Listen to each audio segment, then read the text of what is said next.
27 বছর বয়সে যখন হন্যে হয়ে ব্যাংকে চাকরি করছেন, তখন আপনারই বয়সী কেউ একজন সেই ব্যাংকেরই ম্যানেজার হয়ে বসে আছেন। আপনার ক্যারিয়ার যখন শুরুই হয়নি, তখন কেউ কেউ নিজের টাকা কেনা দামি গাড়ি হাঁকিয়ে আপনার সামনে দিয়ে চলে যাচ্ছে। কর্পোরেটে যে সবসময় চেহারা দেখে প্রমোশন দেয় তা কিন্তু নয়। দিন বদলাচ্ছে, কনসেপ্টগুলো বদলাচ্ছে।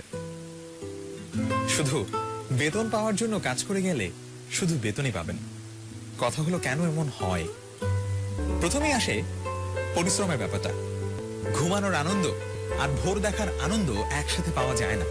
শুধু পরিশ্রম করলে সব হয় না, আর তাই যদি হতো তবে গাধা হতো বনের রাজা। শুধু পরিশ্রম করা নয়, এর পুরস্কার পাওয়াটাই বড় কথা। Only your results are rewarded, not your efforts. আপনি এক্সট্রা আওয়ার না খাটলে এক্সট্রা মাইল এগিয়ে যাবেন কিভাবে? সবার দিনই তো 24 ঘন্টার। আমার বন্ধুকে দেখেছি অন্যরা যখন ঘুমিয়ে থাকে তখন সে রাত জেগে আউটসোর্সিং করে। ও রাত জাগার সুবিধাটা পাবেই। আপনি বাড়তি কি করলেন সেটাই ঠিক করে দেবে আপনি বাড়তি কি পাবেন। আপনি ভিন্ন কিছু করতে না পারলে আপনি ভিন্ন কিছু পাবেন না। বিল গেটস রাতারাতি বিল গেটস হননি। শুধু ভার্সিটি ড্রপ আউট হলেই স্টিভ জবস কিংবা জুকারবার্গ হওয়া যায় না।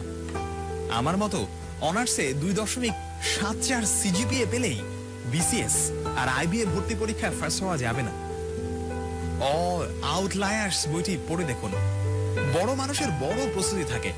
নজরুলের প্রবন্ধগুলো পড়লে বুঝতে পারবেন উনি কতটা স্বশিক্ষিত ছিলেন। শুধু রুটির দোকানে চাকরিতেই নজরুল হয় না, কিংবা স্কুল কলেজে না গেলেই রবীন্দ্রনাথ হওয়া যায় না। সবাই তো বই বাঁধাইয়ের দোকানে চাকরি করে, কিন্তু মাইকেল ফ্যারাডে তো হতে পারে না। স্টুডেন্ট লাইফে কে কি বলল সেটা নিয়ে মাথা ঘামাবেন না।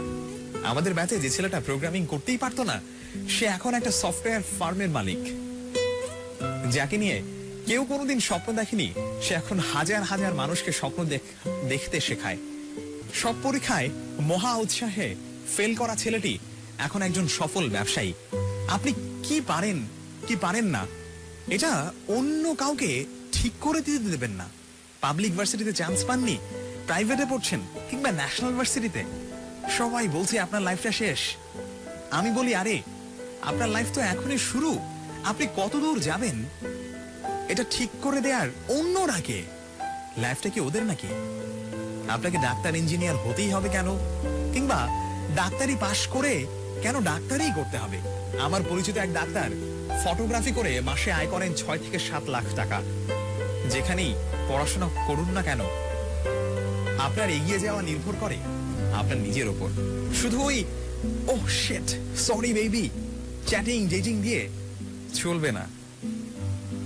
আপনি যার উপর ডিপেন্ডেন্ট তাকে বাদ দিয়ে নিজের অবস্থানটা কল্পনা করে দেখুন। যে গাড়িটা করে ভার্সিটি আসেন, ঘোরাঘুরি করেন, সেটা কি আপনার নিজের টাকায় কেনা? ওটা নিয়ে ভাব দেখান কোন আক্কেলে? জীবনে বড় হতে হলে কিছু ভালো বই পড়তে হয়, কিছু ভালো মুভি দেখতে হয়, কিছু ভালো মিউজিক শুনতে হয়, কিছু ভালো জায়গায় ঘুরতে হয়, কিছু ভালো মানুষের সাথে কথা বলতে হয়, কিছু ভালো কাজ করতে হয়। জীবনটা শুধু হাহা হি হি করে কাটিয়ে দেওয়ার জন্য নয়। বিনীত হতে জানাটা মস্ত বড় একটা আর্ট। বিনীত হতে জানাটা মস্ত বড় একটা আর্ট। যারা অনার্সে পড়ছেন তাদের অনেকের মধ্যেই এটার অভাব রয়েছে। এখনো আপনার অহংকার করার মতো কিছু হয়নি। পৃথিবীর কাছে আপনি একজন নোবডি মাত্র। বিনয় ছাড়া শেখা যায় না। গুরুর কাছ থেকে শিখতে হয় গুরুর পায়ের কাছে বসে। আজকাল শিক্ষিতরাও সম্মানিত হওয়ার চেষ্টা করেন না, স্টুডেন্টরাও সম্মান করতে ভুলে যাচ্ছে। আপনি মেনে নিন আপনি ছোট, এটাই আপনাকে এগিয়ে রাখবে। বড় মানুষকে অসম্মান করার মধ্যে কোনো গৌরব নেই। নিজের প্রয়োজনেই মানুষকে সম্মান করুন।